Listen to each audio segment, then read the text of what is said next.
voltamos com a nossa aula de vozes verbais. Na aula anterior, você com certeza entendeu a diferença, semântica e a diferença de classificação da ativa, passiva, reflexiva e recíproca. Agora você vai aprender como fazer a transposição de uma voz para outra. Então, no bloco anterior, a transposição só pode ocorrer se o verbo for transitivo direto. Mas professora, estou insegura, mudei o tempo verbal, não sei se fiz correto. Tem uma forma para a gente aprender? Observem aqui essa ideia. Ana publicou o livro. Observe que eu tenho uma voz ativa, uma vez que Ana é quem está agindo na ação. O livro foi publicado por Ana, eu agora tenho a inversão. Eu tenho aqui um sujeito agente, aqui eu tenho um sujeito paciente. O que você percebeu, como eu digo na sala de aula, a gente faz meio que um cruz credo, a gente faz uma inversão, joga o início no final e o final no início. Mas para fazer isso, não é com tanta segurança assim, é preciso saber uma coisa, olha que importante, se a tua voz é ativa, quando você passar para a passiva, você sempre vai aumentar um verbo.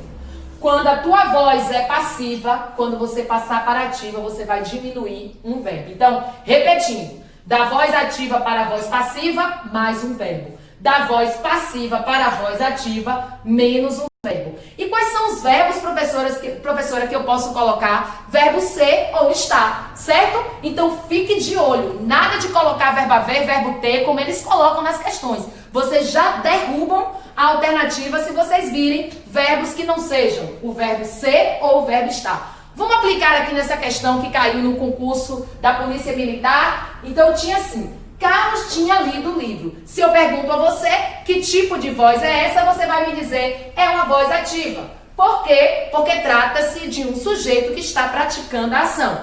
Mas se eu pedir para você colocar na voz passiva, como é que fica? Aí você faz lá a regrinha que a Prof. Fernanda ensinou. O que você faz? Na voz ativa para passiva, eu sempre aumento o verbo. Então eu tenho aqui, verbo ter e verbo ler. Tinha lido. Ora, para transformar para a voz passiva, eu tenho que ter 3. Então quem fez isso aqui, o livro foi lido por Carlos, perdeu a questão. Porque eu tinha 2, eu tenho que ter 3 agora. Então eu tenho, o livro tinha, mantenho. Lido, mantenho.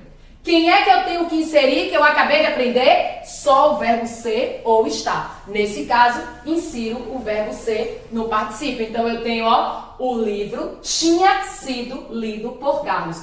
2 verbos na voz ativa, 3 verbos na voz passiva, conforme acabamos de aprender. Certo, pessoal? Então, nenhuma dúvida sobre esse assunto, está dividido em 2 blocos. Se inscreva no canal, ative as notificações e dê o like e indique aos seus colegas que precisam estudar de forma correta, porque na língua portuguesa nada é e tudo pode ser. Beijos!